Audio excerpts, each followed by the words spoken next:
15வது காதையில் இருக்கிற ஒரு பகுதி அடைக்கல காதை அப்படின்ட்டு. சரி, இப்போ நம்ம பாடத்துக்கு வரும். இந்த அடைக்கல காதையில் நம்ம பாடப்பகுதிக்கு உள்ளது என்ன அப்படின்ட்டு. இப்போ பாடப்பகுதி பேசுகிறேன் கேளுங்க. ஒரு நேரம் கதை கேட்டீங்க. இளங்கோ எழுதுறது உங்களுக்கு தெரியும், இது இளங்கோ எழுதாது. அப்போ நீங்கள் மேற்கோள் காட்டுறதுக்கு ஏதாவது ஆய்வுக்கெல்லாம் நீங்கள் இதை பயன்படுத்திக்கலாம். ஏன்னா நான் சொன்ன அந்த காட்சி கோவில் கொல்லப்படுறதுக்குள்ள அந்த அந்த காரணம் பொற்கோளனோட அந்த கதை அமைப்பு ரொம்ப அழகா இருக்கு. இளங்கோட கூட இவ்வளவு சுவையா இருக்காது. சரி, என்னோடு போந்த அதாவது என்ன காட்சி, அத கோவலன் கண்ணைக்கு வழித்துணையா வந்த கவுந்தியடிகள் கண்ணகியே மாதிரி கிட்ட அடைக்கலமா மாதரி அப்படின்ற இடைக்குல பெண் கிட்ட அடைக்கலமா ஒப்படைக்கிறாங்க. இந்த பொண்ணு வீட்டுல வச்சுக்கோ, உரிய இடம் கிடைக்கிற வரைக்கும்ட்டு.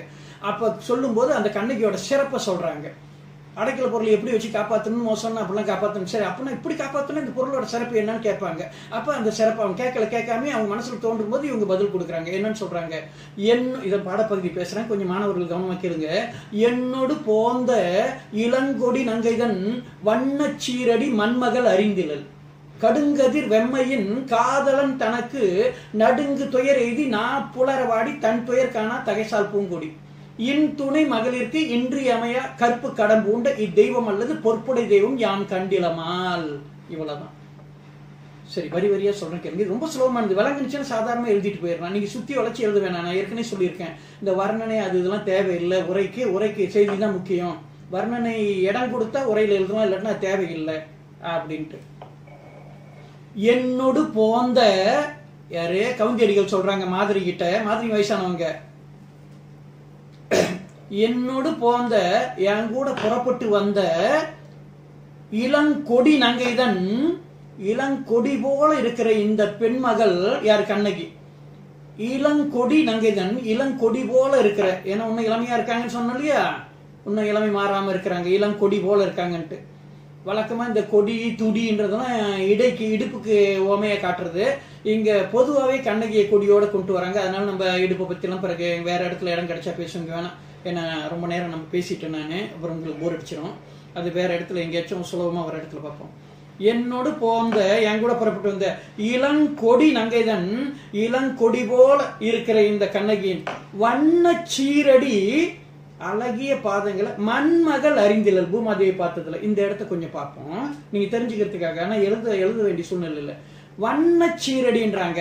ஏன் வண்ண சீரடின்றாங்க? பாதங்கள் வண்ணம் பூசப்பட்டிருக்குன்ட்டு. 2 வகையா வழக்கமா மருதொன்றி வைக்கிற மரபு இருக்கு. கால் நகத்துக்கு கை நகத்துக்கெல்லாம் அது ஒரு வண்ணத்தை காட்டும். மருதோன்றின்வாங்க. மறுனா கரை, தோன்றினா கரை தோன்ற, ஒவ்வொரு விரலையும் கரையா இருக்கு பாருங்க, பார்க்காதான் மருதோன்றின்றது. நீங்க உங்க முள்ள என்ன மருதாணின்னு வைங்களோ, சரி அப்படியே வச்சுக்கணும். ஓகே, மருதோன்றின்றோம். இதுல எப்படி மருதாணி வந்துச்சுன்னு எனக்கு தெரியல. சரி, இருக்கட்டும். 2வது வண்ணப்படுத்தியிருக்காங்க அப்படின்னா என்ன, அந்த நாள்ல என்ன செய்வாங்கன்னா, இந்த சந்தனம், அந்த குங்குமம், இந்த வாசனை பொடிகள், வண்ண பொடிகள், அந்த சுண்ண பொடிகள்லாம் சொல்லுவாங்க. அதெல்லாம் கலந்து அதுல வாசனை திரவியத்தை ஊற்றி மயிலர்களை கிண்டி தொயில் எழுதுதுன்னு சொல்லுவாங்க. தொயில் எழுது. இன்னைக்கு மணமகளுக்கு கையில எல்லாம் வரைகிறாங்களே, என்ன பேர் சொல்லுவாங்க தெரியல, என்னமோ சொல்லுவாங்களா கையில் வருது, மெகந்தியா, கண்டுபிடிச்சிட்டேன், மெகந்தியம். ஓகே, அதை தொயில் தமிழ்ல சொன்னா தொயில் எழுதுதுன்னு சொல்லுவாங்க. தொயில். ஓகே, தொய்யுள்ள அது மீன் ஊற்றி சாப்பிடுறது, இது தொயில். ஓகே, தொயில் எழுதுதல் அப்படின்னு சொல்லுவாங்க. அப்ப என்னன்னா, அந்த நாள்ல கணவனோட வாழ்ற பெண்கள், இந்த கல்யாணம் ஆகாத பெண்கள் மருதொன்றி வைக்கிற மரபு இயல்பானது. இந்த கல்யாணம் ஆன பெண்கள், அதாவது கல்யாணம் ஆகாத பெண்கள், கல்யாணம் ஆன பெண்கள் மருதொன்றியோட சேர்த்து தொழில் எழுதுற வழக்கம் வச்சிருந்தாங்க. அதாவது கணவன் காலைல வேலைக்கு போனா மாலையில் வருவாங்க, கணவனுக்கு கவர்ச்சியா தோன்றணும் அப்படின்னு வேற பெண்கள் கொத்திட்டு போயிட்டாங்கன்னா, அதனால மாலை வேலையில குளிச்சுட்டு கணவன் வர்ற நேரத்துக்கு அந்த அவங்களோட தோள் பட்டையில, இந்த கைகள்ல, இந்த மேல் மார்பகத்தின் மேற்பகுதிகளில், அப்புறம் அதோட கீழே பார்த்தீங்கன்னா இந்த கால் பாதங்கள்லாம் அந்த மெகந்தி மாதிரி வரைஞ்சி வச்சுக்குவாங்க. அந்த வாசனை திரவியத்தில் இதுன்ட்டு பூ மாதிரி அப்படியே ஃப்ளவரிங். ஏன்னா அன்னைக்குதான் உள்ளாடை சட்டெல்லாம் போட மாட்டாங்க, வேறு புடவை தானே சுத்திக்கிட்டு இருந்தாங்க. அவட்க டுவால இந்த போன நூற்றாண்டு வரைக்கும் அப்படித்தானே இருந்தாங்க. படத்தெல்லாம் பார்த்துருப்பீங்களா, கேள்விங்களா? சரியா? அதனால அந்த மார்பகத்தின் மேல் பாகத்துல, இந்த தோல் பட்டையில, அந்த கையில, அது காலப்போக்கில் அது அன்னாடிக்கும் சோம்பலாகி அப்புறம் பச்சை குத்திக்கிட்டாங்க போட்டிருக்கு. I think so. அதை தொழில் எழுதுன்னு சொல்லுவாங்க. அப்ப வண்ண சீரடி அப்படின்னா கண்ணகி இது கணவனை பிரிஞ்சு இருக்கிற பெண்களோ விதவை பெண்களோ இந்த மாதிரி செய்யக்கூடாது. இது கலாச்சார மரபு, அந்த வாழ்வியல் குறிப்பை சொல்றேன். அப்ப இளங்கோ வண்ணச்சீருன்னு சொன்னோன்னா அழகான பாதம். அழகான பாதம்னா எப்படி அழகுபட்டுச்சு அந்த பாதம்? இதுதான் அதோட அது உள்ள புகஞ்சு கிடக்கிற அந்த சூட்சமம், வாழ்வியல் ரகசியம், குறியீடு, வாழ்வியல் பண்பாட்டு கூறுகள். அதை தோண்டி எடுக்க தெரியணும். இப்போ வண்ணச்சீரடின்னா வெள்ளை காட்சிங்க எல்லா காலம் வண்ணமாக தான் இருக்கு. எல்லாம் ஜெர்மன் காட்சிங்கள்ல இருந்து அமெரிக்கா காட்சியில இருந்து நம்ம பொண்ணுங்களே இப்போ சீன பொண்ணுங்களுக்கு போட்டி கொடுக்குற மாதிரி இருக்கு. அப்படி இருக்கும்போது அப்போ வண்ணச்சீரடினா முடிஞ்சு போச்சா? அப்போ சவுத்து பொண்ணுங்க, அப்போ கருத்து பொண்ணுங்க அதுவும் தான் வண்ணப்படுத்துதுங்க. இதுதான் தொழில் எழுதுதல், அந்த குறிப்பு அது உள்ள இருக்கு. வண்ணச்சீரடி அப்படின்னா கண்ணுக்கு இப்போ கோவலனோட இருக்காங்க அப்படின்னா தொழில் எழுதியிருக்காங்கன்னு அர்த்தம். கோவலனை பிரிஞ்சிருந்த அந்த 7 வருஷம் தொழில் எழுதல, அதையும் நீங்க தெரிஞ்சுக்கணும். புரியுற மாதிரி பேசணும். என்னோடு போந்த என் கூட புறப்பட்டு வந்த இளங்கொடி நங்கதன் இளங்கொடி போன்ற இந்த கண்ணகியின் வண்ணச்சீரடி அழகிய பாதங்களை, அதாவது தொழில் எழுதப்பட்ட அந்த அழகிய பாதம், இதெல்லாம் முறையில் எழுத மாட்டேன், கவலைப்படாதீங்க, அறிவுக்காக சொல்றது தெரிஞ்சுக்க. வண்ணச்சீரடி மண்மகள் அறிந்தீர்கள், பூமாதேவி பார்த்தது இல்லையா? ஏன் பூமாதேவி பார்த்துன்னு என்ன சொல்ல வராங்க? அதோட உள்ள அர்த்தம் அப்படின்னா கண்ணுக்கு வெளியிலேயே நடந்து பழகாதவள், பணக்கார குடும்பத்தவன், வீட்டிலேயே வளர்ந்துருக்காங்க, சரியா? அதனால பூமி அதோட வெப்பம் தட்ப வெப்பம்லாம் குளிர்ச்சியா இருக்கும், சூடாலாம் இருக்கும். இப்ப காலையில கூலா இருந்தா அப்படி சூடா இருக்கும், உச்சி வேலைக்கலாம். கண்ணுக்கு வெளியில நடந்து பழகல, அதனால கண்ணகியோட பாதம் சாஃப்டானது அப்படின்னு தெரியாம எல்லார் காலையும் சுடுற மாதிரி கண்ணகி காலையும் சுட்டுருச்சான். அப்ப செருப்பு கூட போடல போல் இருக்கு, சரியா? விளங்குதா? செருப்பு கூட போடல, அப்ப கண்ணகி வெறுங்கால தான் வந்திருக்கணும் போல் இருக்கு. அப்ப கால் அந்த பூமி அத கண்ணகியோட பாதத்தின் தன்மை தெரியாம சுட்டு காலை கொப்பளிக்க செஞ்சிருச்சான். அப்ப கண்ணகியோட பாதங்கள்லாம் கொப்பளம் கண்டு போச்சான். எது கோலம் கூட அவ்வளவு தூரம் நடந்து கொப்பளம் கண்டுருச்சான். அது கொப்பளத்துக்கு என்ன காரணம்? கண்ணகியோட பாதம் சாப்பிட்டுன்னு பூமிக்கு தெரியாம போச்சான். அப்ப தெரிஞ்சிருந்தா கொஞ்சம் கூலாவே இருந்திருக்குமா, கண்ணகி கால் கொப்பளிச்சிருக்காது. அந்த வெயில் சூடு நடந்தது, கால் கொப்பளிச்சு போச்சான். அதை தான் அந்த கால் கொப்பளிச்சது இப்படி சொல்றாரு. கண்ணகியோட வண்ணச்சீர பூமாதேவி தெரியல கண்ணகியோட பாதத்தின் மென்மை, அதனால எல்லாரும் பார்த்து சொல்ற மாதிரி கண்ணகி பார்த்து சுட்டு கொப்பளங்கான செஞ்சிருச்சு அப்படின்ற அவ்வளவு விஷயத்த அந்த ஒரு வார்த்தை உள்ள போச்சு வச்சிருக்கல. இதை ஒரு மாணவர் கிளாஸ்ல பேசும்போது அவர் என்ன சொன்னாருன்னு அவரோட கண்ணோட்டம், இதை நம்ம இப்படி பார்க்கலாமாங்க சார்னாரு. எங்க சொல்லு, நான் யாருன்னா என்ன சொன்னாலும் ஏற்றுக்கோங்க, நான் அவங்க சிந்தனையை தடை பண்ண மாட்டேன். ஏன்னா சொல்ல நம்மளோட பிரமாதமான இது. ஏன்னா ஒரு கவிதைக்கு எப்படி வேணாலும் உரை காணலாம், பொருந்தி வந்தா சரி. அதாவது கோவலன் கண்ணகி மேல உள்ள அந்த பாசத்துல விளங்குதா, கண்ணகிய அப்படியே தூக்கிட்டு வந்திருக்க மாட்டாருன்னு என்ன நிச்சயம்? சினிமா படத்தெல்லாம் பார்க்குற அந்த மாதிரி. அதனால கண்ணகியோட பாதத்தை பூமி பார்க்கல, ஏன்னா பூமியில நடக்கவே விடாம கோவலன் தூக்கிட்டு வந்தான் அப்படின்னு நம்ம எடுத்துக்கலாமான்ட்டு. இது எப்படி இருக்கு பாருங்க, நான் இப்படி சிந்திக்கல. அந்த ஒரு மாணவர் அவங்க எவ்வளவு விவரமா இருக்காங்க பாருங்க. நம்ம தான் நம்ம கொஞ்சம் லேட், ஏன்னா வயசாயிடுச்சு போல் இருக்கு. அவருக்கு சுறுசுறுப்பா இளமை ஊஞ்சலா இருக்கிறது. அப்ப கண்ணகி தூக்கிட்டு வந்தோம், அதனால கண்ணகி பூமியில நடக்கலையோ, அதனால அவங்க பாதத்தை பூமாதேவி பார்க்கல. வண்ணச்சீரடி மண்மகள் அறிந்திலல் அப்படின்ட்டு அப்ப பாராட்டின இந்த சிந்தனைக்கு சரி. ஆனா குறுக்க ஒரு சின்ன தடை இருக்குன்னு என்னன்ட்டு, அதாவது முன்னுக்கு போறவங்க பெரியவங்க கவுந்தியடிகள் அவங்க இருக்கும்போது வழக்கமா வீட்டுல பெரியவங்க இருக்கும்போது கணவன் மனைவி ஒன்னாவே வெளியில கிளம்ப மாட்டாங்க. கணவன் போன பிறகு ஒரு 3 அடி பின்னால போறதுதான் மரபு. இன்னைக்கு உள்ள சூழ்நிலை வேற. இன்னைக்கு வேணா இப்படி எல்லாம் இருக்கலாம், எதிர்க்கே கட்டி பிடிச்சி முத்தம் கொடுக்கறதுலாம் இருக்கு. இன்னைக்கு அதான் மாடர்ன். நம்ம ஒரு இலக்கியத்தை படிக்கிறோம்னா அந்த காலகட்ட வாழ்வியல் முறையோட ஒத்து போகணும், அப்பதான் சரியா இருக்கும். ஸோ அன்னைக்கு உள்ள மரபுல பெரியவங்க கணவன் மனைவி நின்னே பேச மாட்டாங்க. இதெல்லாம் பழைய மரபு. நம்ம அப்ப அன்னைக்குள்ள மரபுல கண்டிப்பா அப்படி தூக்கிட்டு போயிருக்க வாய்ப்பு இல்லை. ஆனா உங்களோட சிந்தனைக்கு பாராட்டு, நல்ல அருமையான சிந்தனை, இப்படிதான் சிந்திக்கணும், இங்க இருந்து தான் வளரணும் படிப்படியான. ஏன்னா உடனே தப்புன்னு சொல்லிட்டு அவங்க சிந்தனை முடக்கிற கூடாது, வளர்ற பிள்ளைகள். சரி, இது விட்டுருவோம். இப்ப வண்ணச்சீரடி மண்மகள் அறிந்திலல் தெரிஞ்சிருச்சு. ஏன்னா கண்ணகி தான் பணக்காரி விட்டு பொண்ணு, ஒரு அசங்க வேணும் போக்கனக்கா வேணா கூட வேலைக்காரி போய் வாங்கிட்டு வந்திருப்பா, வெளியில் நடந்து பழகல. அப்ப கால் கொப்பளிச்சிருச்சுன்றது தான் பொருத்தமா இருக்கிற மாதிரி இருக்கும். என்னோடு போந்த இளங்கொடி நங்கைதான் வண்ணச்சீரடி மண்மகள் அறிந்திலல், என்னோடு புறப்பட்டு வந்த இந்த கண்ணகியின் அழகான பாதங்களை பூமாதேவி பார்த்ததில்லை. இவ்வளவுதான் நம்ம எழுதுறதுக்கு உள்ளது பரிசுகள். என்னோடு புறப்பட்டு வந்த இந்த கண்ணகியின் அழகான பாதங்களை பூமாதேவி இதுவரை கண்டதில்லை.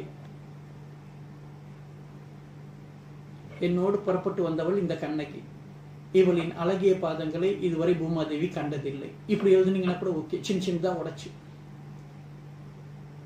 சரி, அடுத்து வரி. கடுங்கதிர் வெம்மையின் மொக்க வெயில்ல, அப்படி எழுதிக்கூடாதீங்க மொக்க வெயில்னு, கடுமையான வெயில்ல, கடுமையான கோடையில, கோடை கூட வேணாம் வெயில்னு எழுதுங்க நீங்க.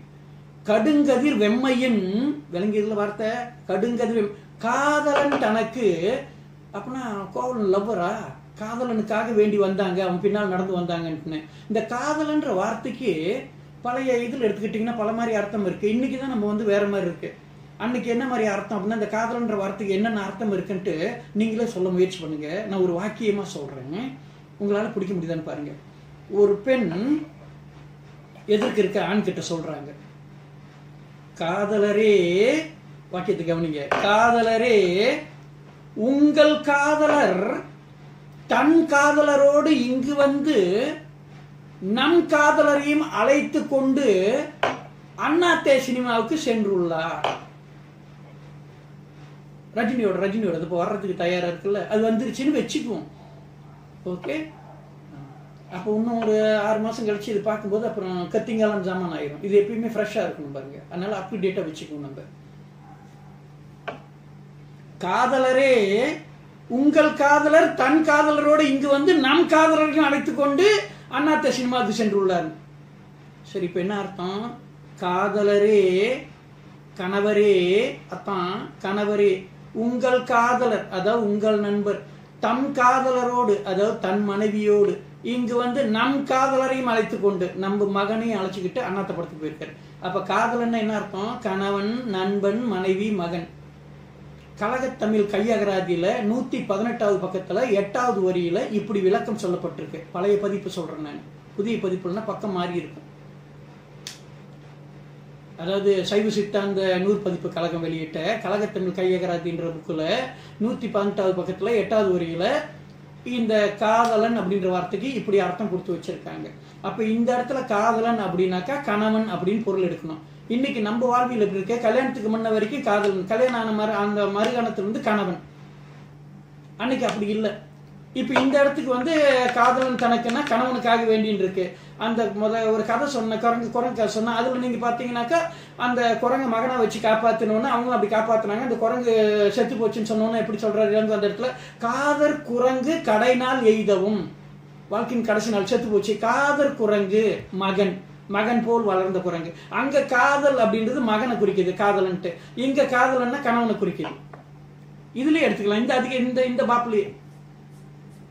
சோ கடுங்கதிர் வெம்மையின் காதலன் தனக்கு, அப்ப காதலன்னா கணவன் விளங்கிடுச்சு. அப்ப இந்த வார்த்தை வரும்போது இடங்கண்டு பொருள் எடுக்கணும். எந்த அடிப்படையில் இருக்குன்னு அப்படின்னா கதையை கொஞ்சம் முழுசா தெரிஞ்சுக்கணும், அப்பதான் கரெக்டா பொருள் சொல்ல முடியும்.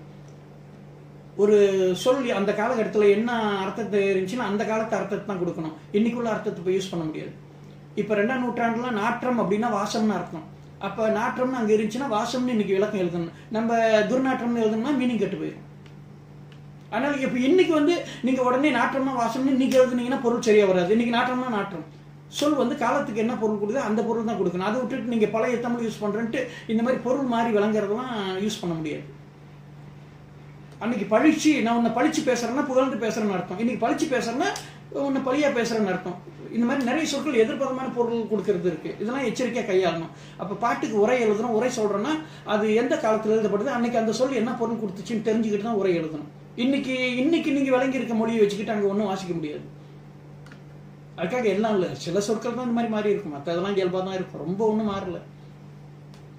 சரி விடுங்க. என்னோடு போந்த இளங்குடி நாங்கள் வண்ணச்சீரடி மண்மகள் அறிந்துள்ளது கடுங்கதிர் வெம்மையின் காதலன் தனக்கு நடுங்கு துயர் எய்தி.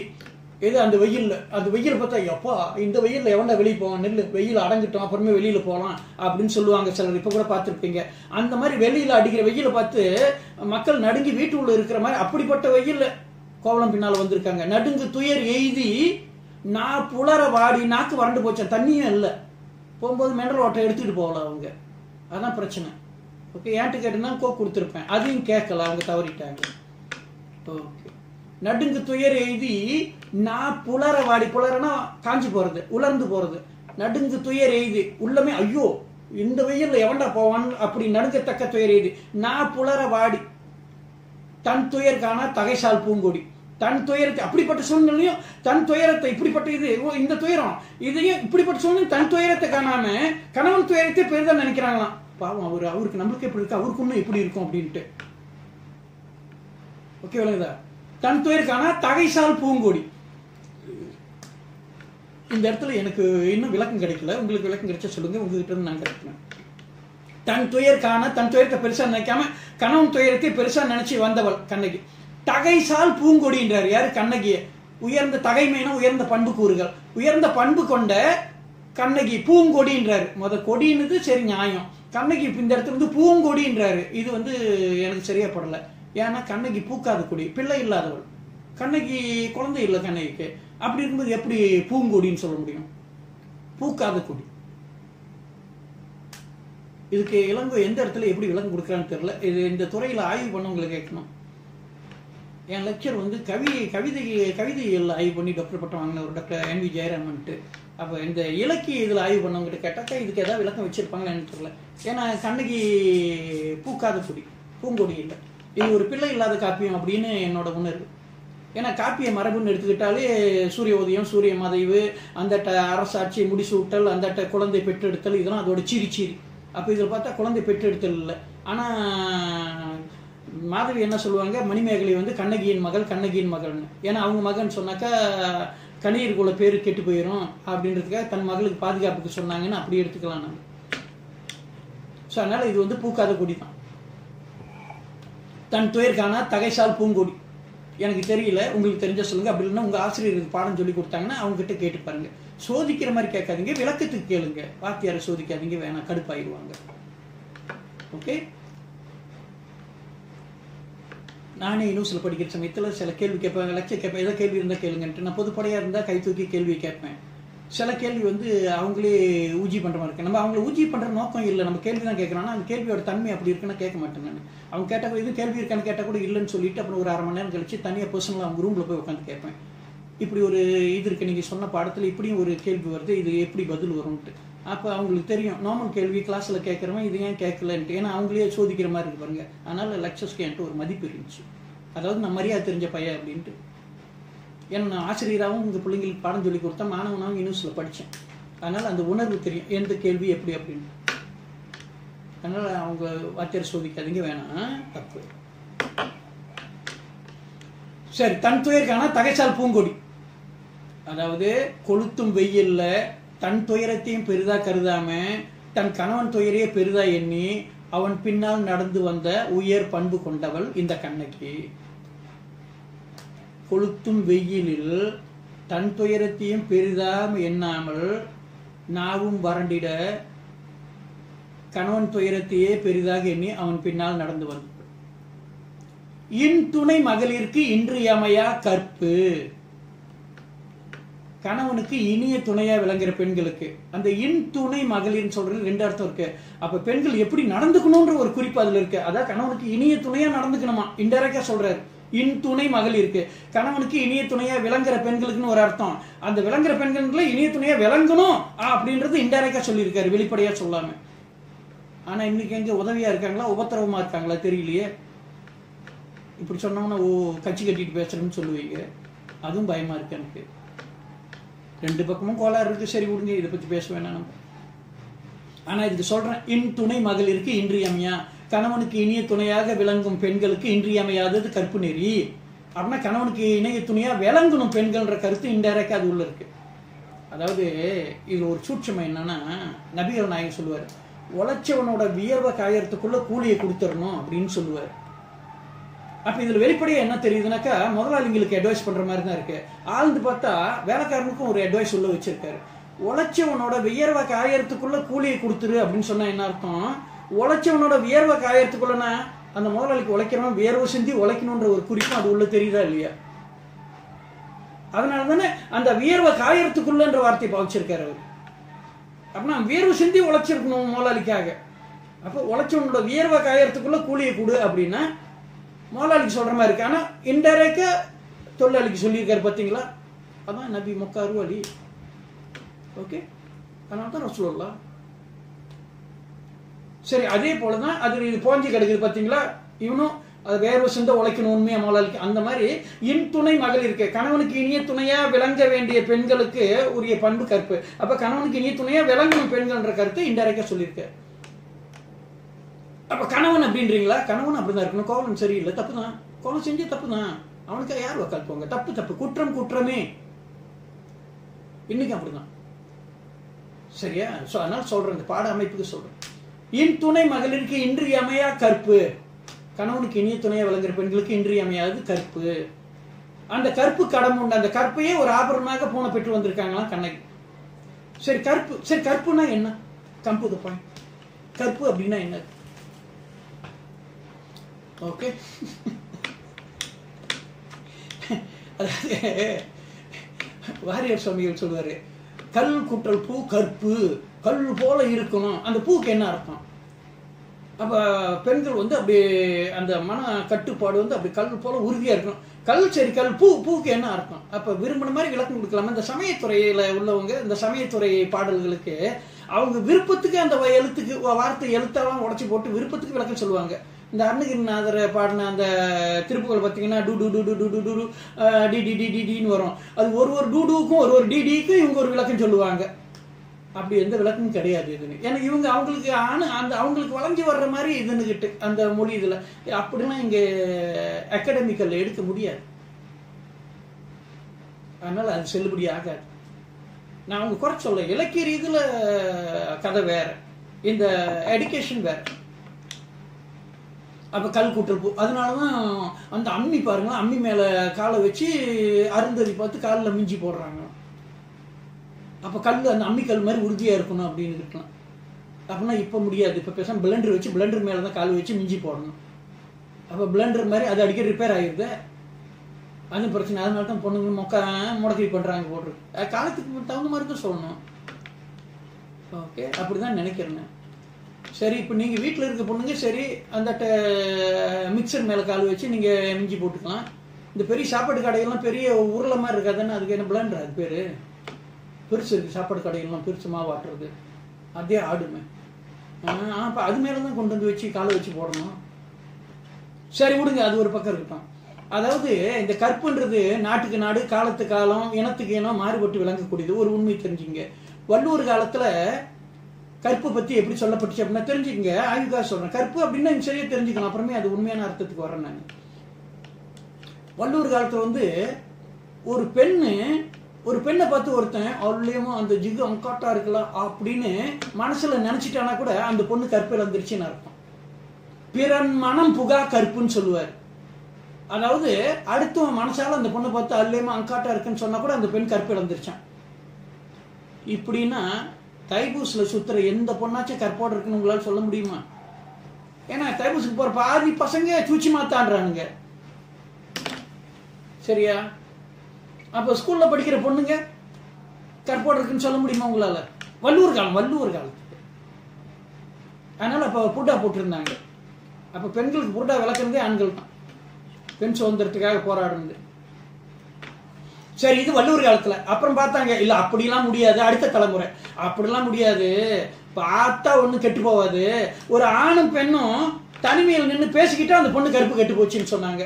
அது ஒரு 2 தலைமுறைக்கு வந்துச்சு. அப்புறம் இல்ல தனியா பேசிக்கிட்டாலும் ஒன்னும் கருப்பு கெட்டு போவாது, அது கற்போட தான் இருக்கு, தொட்டு பேசக்கூடாது, ஒரு பெண்ணு ஒரு ஆண் தொட்டு பேசிட்டாலும் அந்த பெண் கற்பு வந்துருச்சுனாங்க.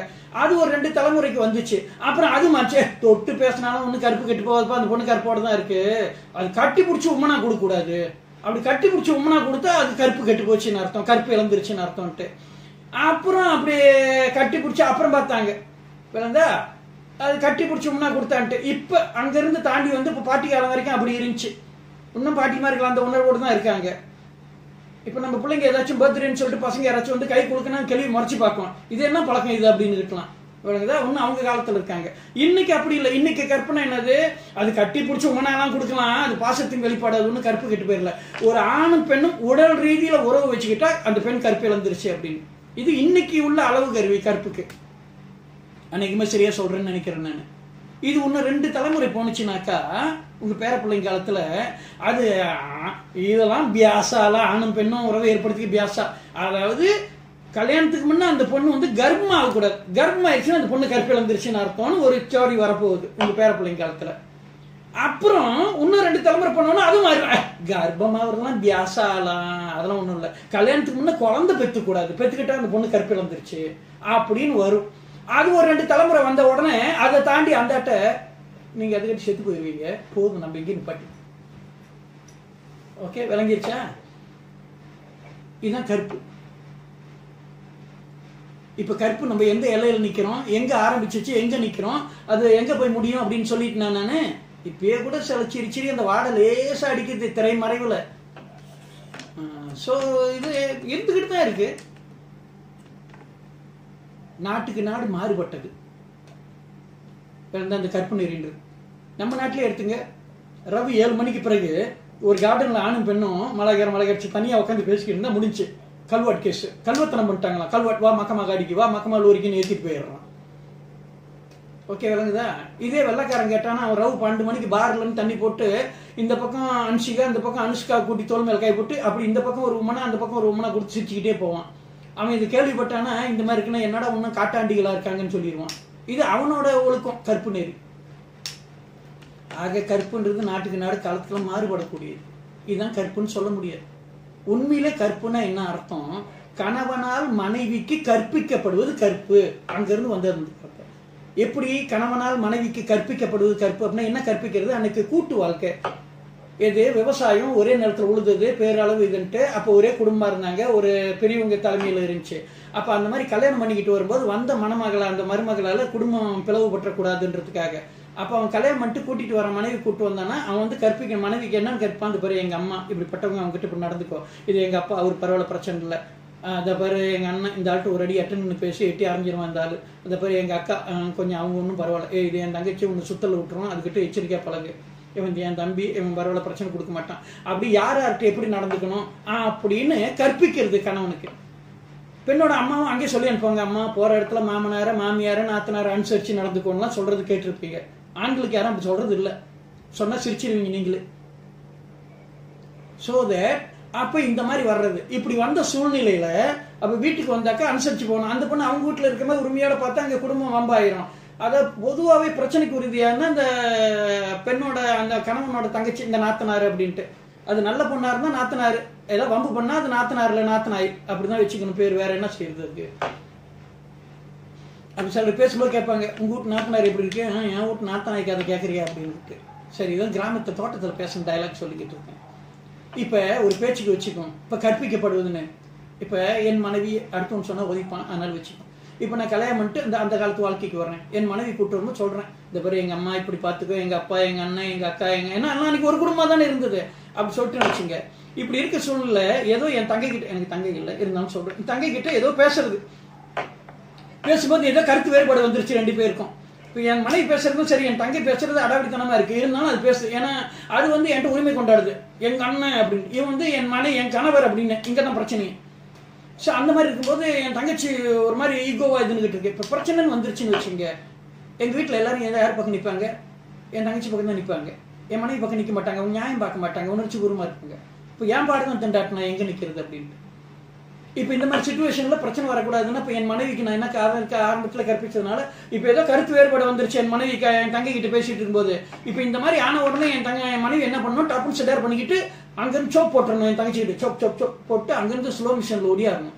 ஒடியாந்து என் காலை கட்டி பிடிச்சி அவாங் எனக்கு கற்பு குறைஞ்சிருச்சு, கற்பிங்க கற்பிங்க கற்பிங்கன்னு கேட்கணும். உடனே நானும் கற்பிப்பேன். அறம் செய்ய விரும்பு, ஆறுவது சினம், ஆறுவது சினம், ஆறுவது சின்னம்னு அவ பேட்டரி சார்ஜ் பண்ணிக்கணும். அவ பேட்டரி சார்ஜ் பண்ணிட்ட உடனே ஓகேப்பா எனக்கு கற்பு வந்துருச்சு அப்படின்னு சொல்லிட்டு இங்க இருந்து ஸ்லோ மிஷன் ஓடி போய் என் தங்கச்சி கிட்ட சாரி நீ சொன்னதுதான் சரி, நான் தப்பா பேசிட்டேன் செகண்ட், இப்ப சரியாயிரும். இப்படி இல்லாம சண்டை பெரிய அளவு வந்துருச்சுன்னு வச்சுங்க, எங்க வீட்டுக்குள்ள என் மனைவி ஒரு பக்கம் அவங்களாம் ஒரு பக்கம் நான் தடுமாறிக்கிட்டுன்னு வச்சுங்க, வீடே கலைவரப்பட்டு நிக்குதுன்னு வச்சுங்க, அக்கம் பக்கத்துல என்ன பண்ணுவான் தெரியுமா, இருக்கிறது தூம்பணும். நல்லா இருந்த குடும்பம்பா, மருமகாரி வந்தா வீட்டை ரெண்டா ஆக்கிட்டாப்பா, பரதேஷ் நாயங்களை பொத்திட்டு கம்முன்னு போறது விட்டுவிட்டு வந்து சிமெண்ட் போட்டு ஒட்ட வைக்க வேண்டியதானே. சொல்லுங்க, நல்லா இருந்த குடும்பம்பா, மருமகாரி வந்தாலும் வந்து வீட்டை ரெண்டா ஆக்கிட்டாப்பா. எங்க வீட்டுக்குள்ள நடந்த கதை யாருக்கு தெரியும்? இதெல்லாம் அன்னைக்கு உள்ள கதைகள், அதனாலதான் அன்னைக்கு அப்படி சொன்னாங்க. இன்னைக்கு அப்படி இல்லை, இன்னைக்கு எல்லாம் அவங்கவுங்க தனி வாழ்க்கை, அவங்கவுங்க யார் சொந்தத்துக்கும் யாரும் கை வைக்க முடியாது. சரிதான் கற்பு, இன் துணை மகளிருக்கு இன்றியமையா கற்பு. அப்புறம் இன்னொட்டிப்பு அந்த கற்புன்ற வார்த்தையை வச்சு படிக்கணும். கற்பு கடம் பூண்ட இத்தெய்வம். இப்ப பாருங்க, மேல உள்ள வாக்கியத்துக்கு அந்த வார்த்தையை பயன்படுத்தணும், கீழே உள்ள வாக்கியத்துக்கு. இப்படி ஒரு சொல் ரெண்டு வாக்கியத்துக்கு விளக்கம் கொடுக்க நடுவில் இருக்குன்னா அந்த தீபகாணின்னு சொல்லுவாங்க. இலக்கியம் சொல்லி கொடுக்குற சூழ்நிலை வந்து அந்த கவிதை சொல்லும் போது இந்த விளக்கம்லாம் கொடுக்குறேன், அணி இலக்கணத்தை கொடுக்குறேன். இன் துணை மகளிருக்கு இன்றியமையா கற்பு, கணவனுக்கு இனிய துணையா விளங்குற பெண்களுக்கு இன்றியமையாதது கற்பு. கற்பு கடம் பூண்ட இத்தெய்வம் அல்லது. கற்பு கடம் பூண்ட, கடம்னா ஆபரணம், கற்பு கடம் பூண்ட, கடம் அப்படின்னா பானை சமஸ்கிருதத்துல. இது கற்பு கடம். கற்பு கடம் பூண்ட, அப்ப கற்பையே ஒரு அணிகலனா பூனை பெற்று வந்திருக்காங்களாம். அப்படின்னா மற்றது சங்கிலி, தோடு, நெக்லஸ் எல்லாத்தையும் கோலம் வித்து தின்ட்டான். அதனால கற்பு தான் அணிகலனா இருக்கு அவங்களுக்கு. பாருங்க இளங்க எவ்வளவு நாசுக்கா பாடியிருக்காரு. ஏன் வேற ஒன்றும் இல்லையா, கையில காப்பு நெக்லஸ்லாம் இல்லையான்னு எல்லாம் வித்து தின்னாச்சு. அங்க எல்லாத்தையும் தோத்துக்கிட்டு வந்துட்டான். கற்பு கடம் பூண்ட இத்தெய்வம் அல்லது. இது கண்ணகி தெய்வம்ன்றாங்க. ஏன்னா அங்க ஒரு பெண் சாமி ஆடும்போது சொன்னால இவள் இவள் இவள் தெய்வ மகள் அப்படின்னு இருக்கலாம். மேபி அந்த குறிப்பில் சொன்னாங்களே என்னவோ. கற்பு கடம் பூண்ட இத்தெய்வம் அல்லது பொறுப்புடை தெய்வம் யான் கண்டிலமால். பொறுப்புனா உயர் பண்புக்கு எல்லாமே ஒரு மன்னருக்கு டவுலாத்தன் சொல்ற மாதிரி பொறுப்புடை தெய்வம் யான் கண்டிலமால் நான் பார்த்ததுன்ட்டு. இப்ப கண்ணகி தெய்வம்ன்றாங்க, அது பொறுப்புடை தெய்வம், ஒரு உயர்ந்த பண்பு கொண்ட தெய்வம்ன்றாங்க. இந்த இடத்துலயும் ஒரு சூட்சமம் இருக்கு. என்ன சூட்சமம்னு பார்ப்போம். அதாவது பொதுவா எடுத்துக்கிட்டீங்கன்னாக்கா ஒரு பெண் இன்னொரு பெண்ணை உயர்த்தி பேச மாட்டாங்க. நீங்க தேவ கன்னிகள் உணர்ச்சப்படாதீங்க, நான் மானுட பெண்கள் பத்தி பேசுறேன். ஒரு பெண் வழக்கமா எடுத்துக்கிட்ட ஒரு பெண் இன்னொரு பெண்ணை உயர்த்தி பேச மாட்டாங்க. இங்க கவுந்தியடிகள் கண்ணகியை உயர்த்தி பேசுறாங்க. ரெண்டாவது, துறவரத்தில் உள்ளவங்க இல்லறத்தில் உள்ளவங்க உயர்த்தி பேச மாட்டாங்க. இங்க கவுந்தியடிகள் துறவரத்தில் உள்ளவங்க இல்லறத்தில் உள்ள கண்ணகியை தெய்வம்னு உயர்த்தி பேசுறாங்க. மூணாவது, இந்த சமண சமயத்தை சேர்ந்தவங்க ஏறக்குறை இஸ்லாமியர்கள் மாதிரி, அதாவது அல்லாஹ் தான் கடவுள் மற்றதெல்லாம் கஃபேர்ன்ற மாதிரி, அவங்க வந்து அருகதேவன் தான் கடவுள், மற்றவங்கலாம் கஃபேர். அவங்க அப்படிப்பட்ட செயல்பாடு செய்ய உள்ளவங்க யாரு, இந்த சமண சமயத்தை சேர்ந்தவங்க, அருகதேவனை வழிபடுறவங்க. அப்படிப்பட்ட அருகதேவன் தான் கடவுள், வேற எந்த தெய்வமும் இல்லை, மற்றதெல்லாம் கஃபேர்னு சொல்ற அந்த சமயத்தை சேர்ந்த அந்த பெண் தலைவி கவுந்தியடிகள் வேறு சமயத்தை சேர்ந்த கண்ணகிய பெண் தெய்வம்னு சொல்றாங்க. இந்த தெய்வத்தை தவிர வேறு பார்த்தது இல்லைன்ற அளவுக்கு சொல்றாங்க. அவங்க தெய்வத்தையே ஓரம் கட்டி வச்சுட்டு சொல்றாங்கன்னா அப்ப கண்ணகி உண்மையிலே உயர்ந்த பண்பு கொண்டவளாதான் இருக்கணும். இந்த ஒரு 3 கூறுபாடுகளை வச்சு பார்க்கும்போது அளந்து பார்த்தோம்னா சரியான முறையில் ஆக தெய்வம் அல்லது பொறுப்புடைய தெய்வம் யாம் கண்டிலமால், இதை விட ஒரு சிறந்த தெய்வத்தை நான் பார்த்தது இல்லைன்றாங்க. சரி, இப்ப நம்ம பாடல் விளக்கத்துக்கு வரும். பரீட்சைக்கு எப்படி எழுத போறீங்க? என்னோடு போந்த என் கூட புறப்பட்டு வந்த இளங்கொடி நங்கைதன் இளங்கொடி போன்ற இந்த கண்ணகியின் வண்ண சீரடி அழகிய பாதங்களை மண்மகள் அறிந்திலல் பூமாதேவி கண்டதில்லை. என்னோடு புறப்பட்டு வந்தவள் இந்த கண்ணகி, இவளது அழகிய பாதங்களை பூமாதேவி கண்டதில்லை. ஓகே. கடுங்கதிர் வெம்மையின் கடும் வெயில் காதலன் தனக்கு கணவனுக்காக வேண்டி நடுங்கு துயர் எய்தி நான் புலரவாடி. ஓகே. அஞ்சத்தக்க துயரத்தை ஏற்கொண்டு அவன் பின்னால் நடந்து வந்தவள். ஓகே. கடுங்கதிர் வெம்மையின் காதலன் தனக்கு நடுங்கு துயர் எய்தி நாப்புலரவாடி தன் துயர் காணா தகைசால் பூங்கொடி. கடும் வெயில்ல தன் துன்பத்தையும் பெரிதா கருதாமல் கணவனின் துன்பத்தையே பெரிதா எண்ணி அவன் பின்னால் நடந்து வந்தவள். இன் துணை மகளிருக்கு இன்றியமையா கற்பு, கணவனுக்கு இனிய துணையாக விளங்கும் பெண்களுக்கு இன்றியமையாதது கற்பு, முக்கியமானது கற்பு. கற்பு கடம் பூண்ட இத்தெய்வம் அல்லது பொறுப்படி தெய்வம் கண்டிருவார். கற்பையே ஒரு அணிகலனாக போன பெற்ற இந்த பெண் தெய்வத்தை அல்லது வேறொரு தெய்வத்தை இதுவரை நான் கண்டதில்லை. டாக்டர் முடிஞ்சு. இவ்வளவுதான் நீங்க பரீட்சைக்கு எழுத போறீங்க. அப்ப எழுதுறீங்கன்னா இப்படி மீண்டும் சொல்ற ஒரு மாதிரி கேளுங்க. என்னோடு புறப்பட்டு வந்தவள் இந்த கண்ணகி, இவளின் அழகிய பாதங்களை இதுவரை மண்மகள் கண்டதில்லை. கொளுத்தும் வெயிலில் தன் துயரத்தையும் பெரிதாக கருதாமல் கணவன் துயரத்தையே பெரிதாக எண்ணி அவன் பின்னால் நடந்து வந்தவள். கணவனுக்கு இனிய துணையாக விளங்கும் பெண்களுக்கு இன்றியமையாதது கற்பு. அந்த கற்பையே ஒரு அணிகலனாக போன பெற்றவள் இவள். இவளையெல்லாம் வேறு ஒரு சிறந்த பெண் தெய்வத்தை இதுவரை நான் கண்டதில்லை. இவ்வளவுதான் நீங்க பரீட்சைக்கு எழுத போறீங்க. சரி, ரொம்ப நேரம் பேசிட்டேன்னு நினைக்கிறேன். சில குறிப்புகள்லாம் கொடுத்தேன். இப்போ கற்பனா என்ன அது நீங்கள் இதில் எழுத வேண்டி வர நீங்கள் தெரிஞ்சுக்க, அது ஆய்வு காலத்துக்கு பயன்படுத்திக்கிங்க. இப்போதைக்கு போதும். ஸோ இது வந்து Form 4 படிக்கிற மாணவர்களுக்கு பாடப்பகுதியில் இருக்குது. Form 4 Form 5க்கு எதிர்பார்க்கலாம் தாராளமாக. அப்படி Form 4 Form 5க்கு இது கேட்குறாங்கன்னா இந்த முழு 8 வரையும் கொடுத்து கேட்க மாட்டாங்க. அவங்க கீழே உள்ள குறிப்பாக எடுத்துக்கிட்டிங்கனாக்கா இன் துணை மகளிருக்கு இன்றியமையா கற்பு கடம்புண்ட இதயம் அல்லது பொறுப்படிதம் யாம் கண்டிலமால் அதை கேட்கலாம். அதை மட்டும் கேட்டாங்கன்னா என்ன சொல்லுவீங்க? கணவனுக்கு இனிய துணையாக விளங்கும் பெண்களுக்கு இன்றியமையாத கற்பு, அந்த கற்பையே ஒரு அணிகலனாக போன பெற்றவள் இவள். இவளை எல்லாரும் வேறு ஒரு சிறந்த பெண் தெய்வத்தை இதுவரை நான் கண்டதில்லை. இப்படி எழுதுனீங்கன்னா 4 மார்க். அப்படி இல்லைன்னா மேல உள்ள வரியை கேட்கலாம். அந்த 2 வரி கூட கேட்கலாம். என்னோடு போந்த இளங்கொடி நங்கைதன் வண்ணச்சீரடி மண்மகள் அறிந்தில்னு கேட்கலாம். என்னோடு புறப்பட்டு வந்தவள் இந்த கண்ணகி, இவளது அழகிய பாதங்களை இதுவரை பூமாதேவி கண்டதில்லை. அவளை எழுதுனா போதும். ஓகே. கடுங்கதிர் வெம்மையின் காதலன் தனக்கு நடுங்கு துயர் எழுதி நாப்புலர வாடி தன் துயருக்கான தகைசால் பூங்கொடி. கொளுத்தும் வெயில்ல தன் துயரத்தையும் பெரிதாக கருதாமல் தன் கணவன் துயரையை பெரிதாக எண்ணி அவன் பின்னால் நடந்து வந்தவள் இந்த கண்ணகி. That's all. இதுதான் நீங்க எழுத போறீங்க. பிரிச்சு பிரிச்சு கேட்டாக்க முழுசா 8 வரையும் கேட்க மாட்டாங்க. கீழே உள்ள அந்த 3 வரி, மேல உள்ள அந்த 2 வரி, அல்லது மேல உள்ள அந்த 5 வரி, அப்படியே மொத்தமா. ஸோ இவ்வளவுதான். உங்க புக்கிலையும் அவங்க கொடுத்துருப்பாங்க. ஏறக்குறைய சரியா தான் இருக்கு. அதாவது ரொம்ப வர்ணனை இல்லை, இதுக்கு மாதிரி இருக்கு. இது நீங்க இப்போ நேரம் அந்த பாட்டை படிச்சீங்கன்னா நீங்க சொல்லிடலாம். அப்ப நீங்களே படிக்கும்போது தெரியும், என்னோடு போந்த என் கூட புறப்பட்டு வந்த அப்படின்ற மாதிரி வாசகம் படிக்கிற மாதிரி எழுதிடலாம் நீங்க. சரி, நான் ரொம்ப நேரம் பேசிட்டு நினைக்கிறேன். அடுத்த முறையில் இன்னொரு செய்தியோட இல்லைன்னா திருக்குறளோட ஏதோட உங்களை மீண்டும் சந்திக்கிறேன். இன்றைக்கு இந்த அளவில் பாடத்தை நிறுத்துறேன். சென்று வென்று வாருங்கள்.